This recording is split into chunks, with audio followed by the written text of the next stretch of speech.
Invincible Season 4 has concluded, and we had ourselves a nice character-based, calm down. I have to imagine for those people who haven't read the comics, we're maybe anticipating a conquest level, and it's another big epic. We're fighting on Earth. Let's go. I think people were hoping for what the start of this episode was, which is like the big fake out of the Viltrumites beat them to Earth. To an already conquered planet, basically. Yeah, something like that. I think people were hoping that's where it was going to go. And in the comic, we just see like incredible splash pages of them killing Cecil, Eve split in half, all the duplicates are gone, like all that stuff. She's still relevant in the comics? She's like her friend now. She's Eve's buddy who's pregnant. Duplicate's pregnant? When she duplicates, does the baby duplicate with her? Oh, is it the same baby? Anyway, instead of that, we're getting Mark's having persistent flash. He's got PTSD and kind of anxiety breakdowns of him just imagining Thragg just appearing and knowing how easy it would be for Thragg and Anissa and all of them to do what they wanted. And obviously the setup is for that eventually it will happen and it will be real, which is exactly what happens. He sees Thragg there and he has to, oh no, Fragg's there, and like kind of what the linchpin plot point of the story is, because so much of this is just setting up and cooling things down and just kind of the characters having that moment, Mark being back on Earth. The big pull is that Thragg's plan isn't to take over Earth. It's because they're Viltrumites and they've got thousands of years. They're just going to slowly, stealthily breed new Viltrumites. He doesn't want shock and awe. It's the smart thing of we're immortal and basically, we're slowly just going to outbreed you until this just becomes a new planet of Viltrumites. Norm, basically, yeah, exactly. Because at any point we can take over, so we might as well just slowly do it now. Because what's a few hundred years? Because it didn't take long to make the kids. Like, eventually they're grown. And I imagine the plan is that those then hybrids, which are, from what I understand, are just effectively perfect copies of Viltrumite. There's nothing in the comics that suggests that they get watered down as they go. They just the Viltrumite genes just pass down perfectly.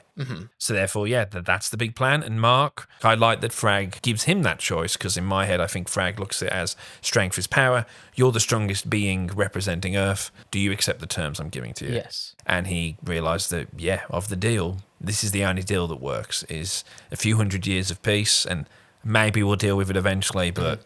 Well, I think that's the thing with Mark as well, especially in this episode, is, he's always had something to fight for. Yeah. But now it's like, I really have something to fight for. Yeah, like, exactly. He's never felt it more, especially with like all the stuff that's happened with him and Eve, which I thought would be bigger, to be honest. I thought it would be you thought Eve would be bigger? Wow. Well, that's a whole different thing. I liked how thick she was in the comics. At least the comics were consistent. No, look, I thought her having been pregnant and having to go through everything she went through, it would almost be the reason why Mark was losing it a bit more. And I thought that it would affect him a lot more. And maybe we'll get that in future seasons of the show. And obviously it hit Mark massively, but I thought he would freak out a bit more. I thought that it would make him really angry.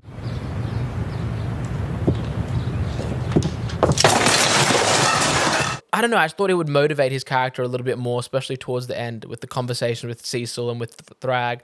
I thought he would want a final solution-esque plan for the Viltrumites, because he's like, holy shit, like his whole world kind of been blown apart with the fact that he could have been a dad. Yeah, but I think that's what it is, that he doesn't want, not pacifism, but he's fearing his loved ones dying. It was one thing to do a big fight in space, like there was that removal. Like it didn't really occur to him that the Viltrumites would think to come to Earth because it's so far away. So then it's like he's realizing that. So he's been worrying all episode that they're just going to come through. And you would. You're exhausted, you're anxious, your dad's gone, your mum's gone, Eve's told you she just had an abortion.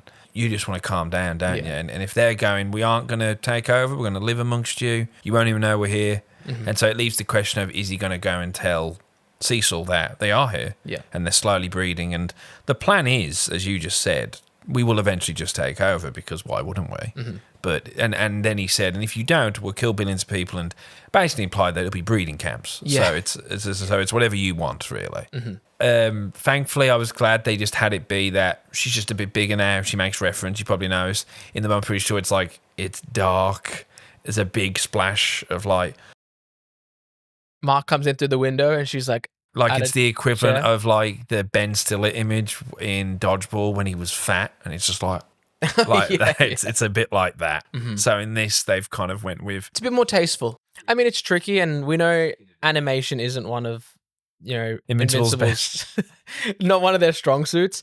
So there's like a bit of inconsistency. Like sometimes they give her like the most rigid jawline that like I wish I had. Yeah. But then sometimes like when it's like the Thragg problem where Thragg Sometimes front has on, round face. You can see the round face, but then at different angles he looks very chiseled. Yeah. It's just like depending on how much detail they need to They put wanna into a put in, scene. yeah. When you have Robert Kirkman being like, hurry up. Like, you want to waste time on the Anissa walking past the two skater boys scene? Yeah. Shut the fuck up. We have season 5 to start animating. And I think he wants to really pump it out. He wants one a year, one season a year. So I can understand that since we live in this, it takes 3 years. I can understand you want to be that show that's consistently releasing because of fan hype and all that. yes, this episode, you said it heavily goes into Mark's PTSD. Like, he keeps seeing flashes, and in one of the flashes, he's terrified to death and he's subscribing to Bergenbeard. It's the only thing that can snap him out of it. He's terrified because he's unsubbed and he's like, oh shit, and he's having to resub and it won't let him sub.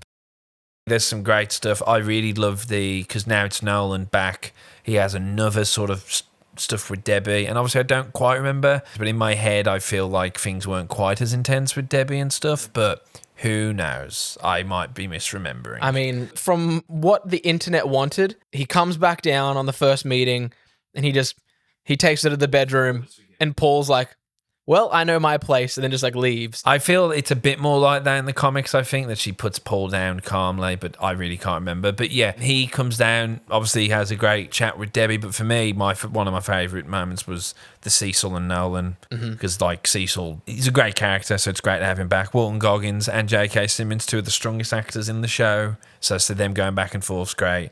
And yeah, well, obviously the whole like, oh, I'm fucking petrified of you, but I'm organised enough to try and deal with this. The cold conversation that they both have of like, yeah, okay, it's good that you're sorry and stuff, but it's going to take a long while for, and then references, was it 2,731 people? Like, so I really like that conversation they had. Why do you think they did the whole Debbie, like, why do you think they made it very quick, and it's just like, oh, we broke up, a little bit ago and it never would have lasted. It is odd because you went over from two different worlds. I'm like, yeah, but all your weirdness was gone for those 10 months. Maybe because they were gone, it was weird for her. But like, he was coping with it fine when his girlfriend had like superhero sons. Mm-hmm. So you think maybe it would have been even a little bit easier out them around, but maybe she was just fretting the whole time. Or just maybe she saw Nolan, he went away, it fucked her around a bit. Do you think it was just a convenience for the writers? Like it's an awkward scene to do, so let's just have it be just have it be like it was resolved and already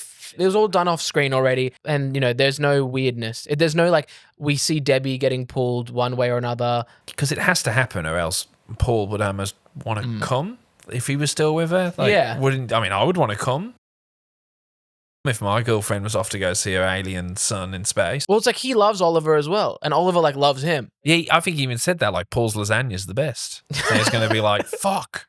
No I made him my lasagna. And then Oliver just like grabs Debbie and flies off. Yeah, exactly. That would have been very, very cute next season. It's like the first few episodes is Nolan having to watch Paul and Debbie be in love in space, and they're stuck on the ship.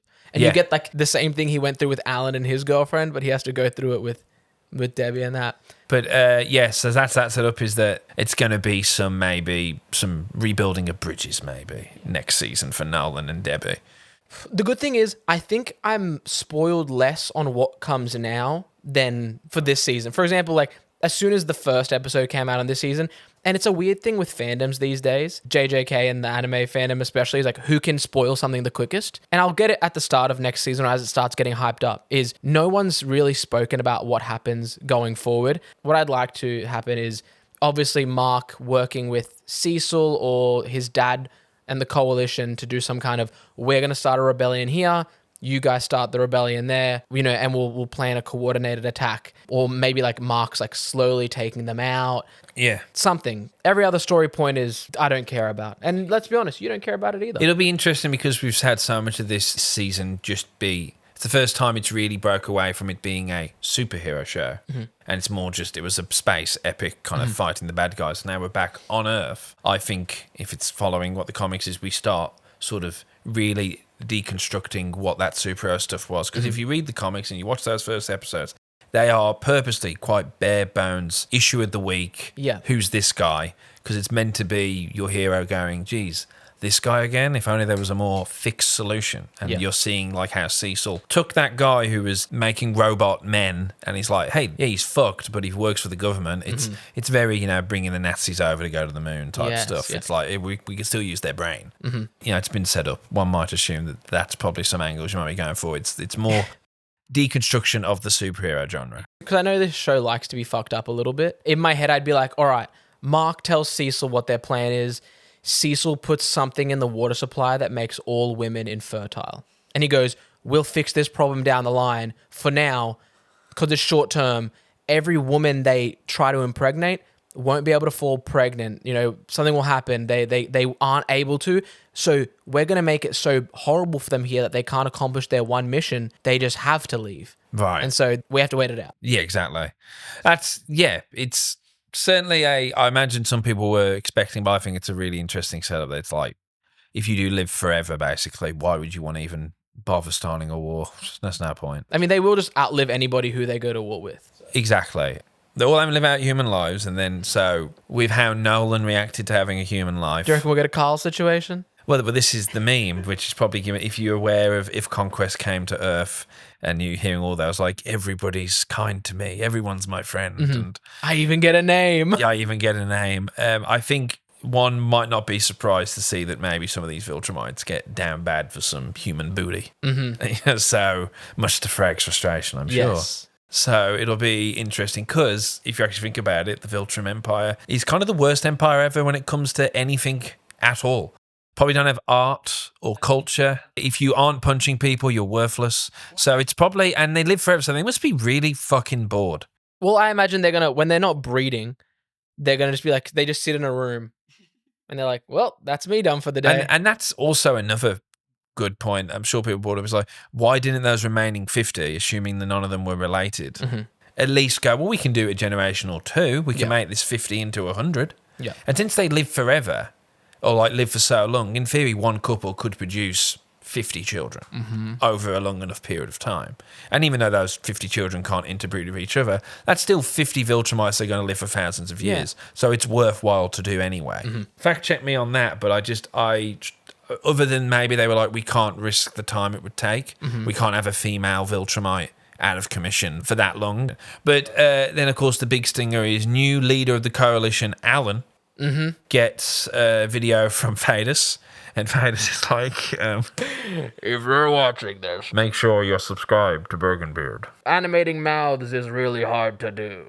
So the big stinger is that Alan, the Scourge virus is there, and in case you missed it, it's saying that Scourge virus could affect humans because they're so genetically similar to Viltrumites. Well, he said any species that is biologically even similar to them, so it could be like anybody. Yeah, so, but it might be worth it. So now you're going to get Alan going like, shit. So is Alan going to be a new problem for the future? Let's think, Thaddeus had like thousands of years to stew and hate the Viltrumites. He has to make this decision. Like, I'm sure Thaddeus got to stew on this decision for a long time, whereas like Alan has to make this decision in the next couple of like days. And then they had this where she said, did Thaddeus care about them, or was he just happy to have a few Viltrumites on side to like help win a war and was willing? Because there was that stuff where Nolan was a bit like, I don't know if blowing up the planet, like, it is still kind of my planet. It's still, like Nolan has said before, like, yeah, we did a few genocides here and there, but it was peace. There were planets that, like, did prosper because we oversaw them.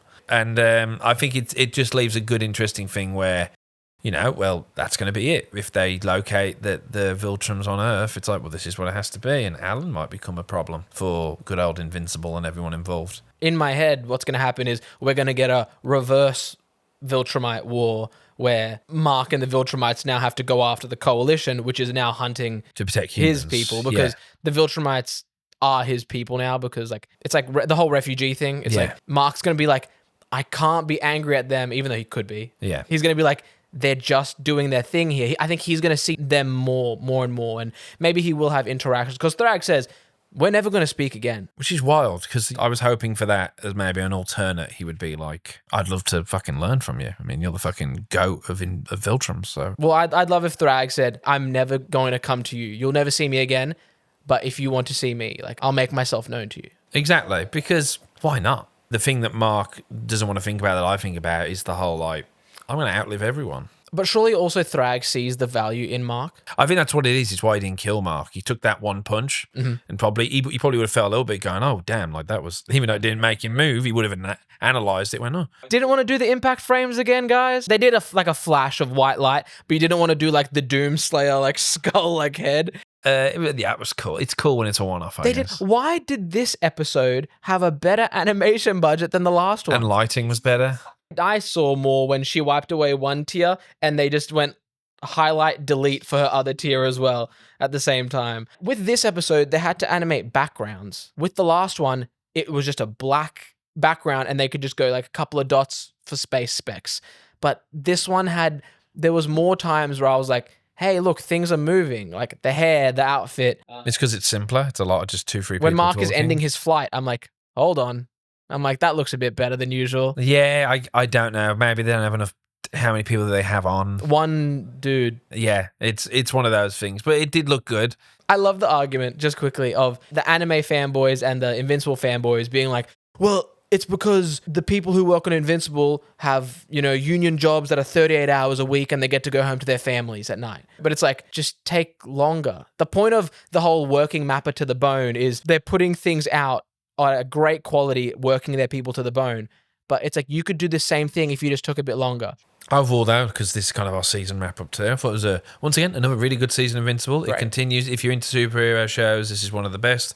It's still, for me, since it started, probably one of the best superhero-related things going right now. Yep. As ever, it's like, it's good for people. It's one of those things where it's very much a superhero show, but as ever, continues to play on the expectations, and that's what makes it interesting. As far as superhero shows go that we've gotten in the last, 5 years, since, The Boys and the whole, Marvel Netflix stuff and all that coming out, I think Invincible is probably the best because it tonally has been the most consistent. Yeah. Whereas, you look at something like The Boys, which we're getting at the same time at the moment, The Boys just feels, so different. And, every episode, you don't know what you're going to get. And every season is, you love it or you hate it. Yeah. This newest season, you're like, what? It's hard it feels to even... different every time where this is consistent. Whereas Invincible's always been And really you could go to tonally season well. 1 and go to season 4 and you can see stuff that they're playing with in season 1 and they're definitely building on more and more. It's great. And so we'll continue on. Apparently, according to old Kirkman, he wants at least 4 or 5 more seasons to Maybe do we'll the get whole Bryan story Cranston properly. next season. I don't know what role he's going to play at this point, but they keep wanting him. And Tom Cruise, what would he play? Obviously, we got a few, the power scale stuff and exactly just how strong Thragg's going to be from time to time. But so far, Thragg has remained unbeatable, it seems. Every punch, barely making our man move. Well, I don't understand what they could possibly do, and I know they'll write it in somehow. This Mark isn't going to be able to lay a finger on him. Yeah. Because Mark's whole thing is he outdogs the dog in the fight. He out-hearts them. But the thing is, you can't bring the dog out of Thragg because... He doesn't need to. He doesn't need to. He's that good. He took what? 4 or 5, even more Straight punches and didn't budge. and until he then just started moved dodging out. them. I think that's the problem, is that it's not interesting. We go, how's he going to beat him? It's like, well, he'll just have to train even harder. The thing is, I want the best Thragg versus the best Mark to show progression. If we get a Scourge virus Thragg the insect injection thing, that'll bring him down to Invincible's level, and then they're going to be even. It's going to feel cheap because I want Mark to go Super Saiyan. I want him to use his domain. There's none of that. I want him to use his Bankai. I want him to use the new jutsu. I want him to bring out his shonen power. Great season. Great season. Happy Great overall. Looking forward to next season. And I just want to see where it goes. That's it. I think it's one show. If I could have some alternate world where it's like, here, the next 50 episodes all ready to go, I'd be a happy camper. It's that show. I wish I had it all right now. Mm-hmm. Love it or hate it. Let us know. Yep.